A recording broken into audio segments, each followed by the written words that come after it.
U.S. Navy has a long and storied history, full of ships that have made their way into the annals of history for both heroic and infamous feats. Among them is a special class of warship, the aircraft carrier. Every one of these ships has been named after an important figure or event, becoming living symbols of America's proud history. But should the U.S. Navy continue naming ships after politicians? Will we see a USS Donald J. Trump or the USS Joseph Biden? Let us know what you think in the comments. What are their accomplishments? Some stories are more compelling than others, but which U.S. Navy aircraft carrier has the worst namesake? First, let's take a look at the list of 11 U.S. naval aircraft carriers in active service, in order they were commissioned, and then discuss the suitability of each. Chester Nimitz. U.S. Navy Fleet Admiral Chester Nimitz successfully fought the Pacific War against the Imperial Japanese Navy.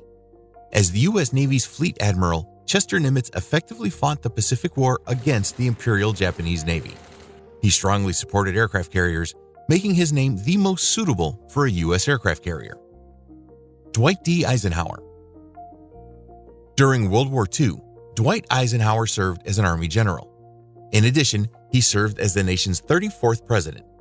Even though he was not a huge Navy fan, his name is fitting because he was president and a war veteran.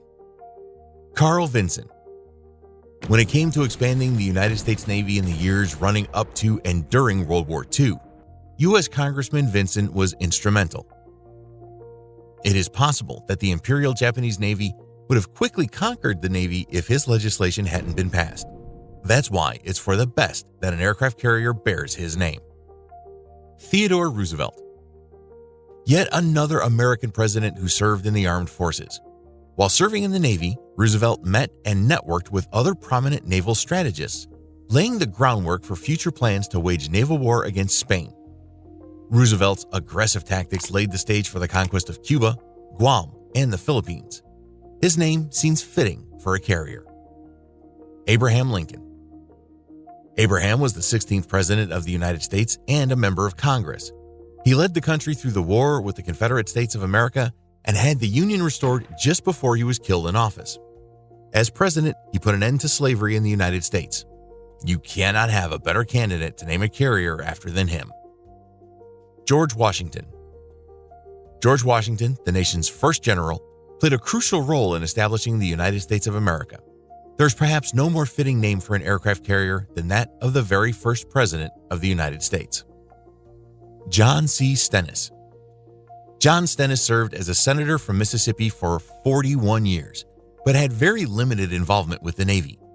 He was known for opposing desegregation and civil rights during his tenure in the U.S. Senate. More on Stennis later. Harry S. Truman. The United States' 33rd president was a veteran who had served in World War I.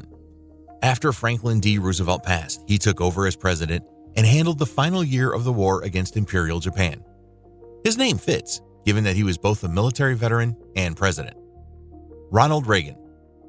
A former Hollywood actor and Army captain, Ronald Reagan became the 40th president of the United States. The Cold War between the United States and the Soviet Union finally ended thanks to Reagan's efforts.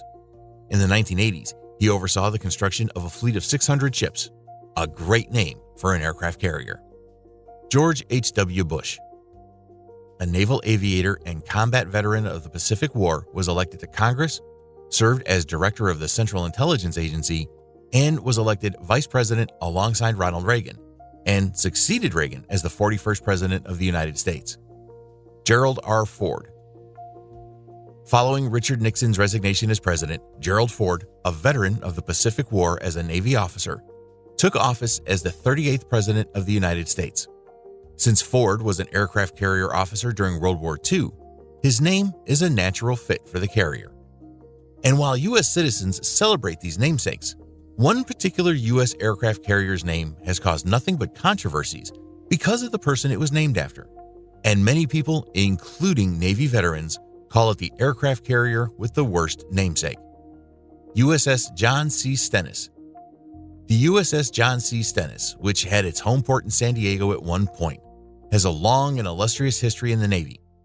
Nevertheless, when you consider the legacy of the senator that the ship is named after, there are people who believe that his name should no longer be associated with the ship.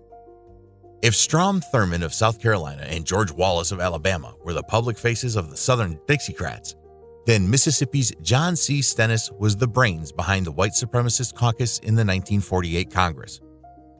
The Dixiecrats were a group of disgruntled Democratic Party delegates from the South who, in the 1940s, opposed President Harry S. Truman and the party's civil rights agenda. Truman's determination was hardened in 1946 after a South Carolina policeman blinded an African-American Army Sergeant Isaac Woodward Jr.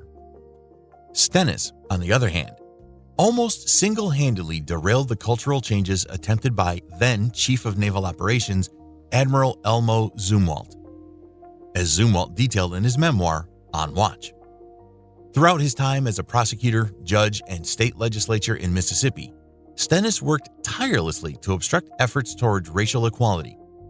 In a veiled attempt to block ZUMWALT's ideas, he ordered congressional subcommittee hearings into permissiveness in the Navy, sponsored by Louisiana Senator Eddie HEBERT. All Southern Democrats from the old Confederate states, including Thurmond, Wallace, and Stennis, signed the controversial Southern Manifesto in 1956, opposing racial integration in public spaces. There is a lengthy history of Stennis supporting white supremacy. In his essay, The White Supremacist Caucus for The Atlantic, published on November 26, 2007, Matthew Iglesias cited Stennis as a torture advocate ahead of his time. Thanks for watching. If you enjoyed this video, please give it a thumbs up and subscribe to our channel for more content. Until next time, this is Fleet Files signing off. See you in the next video.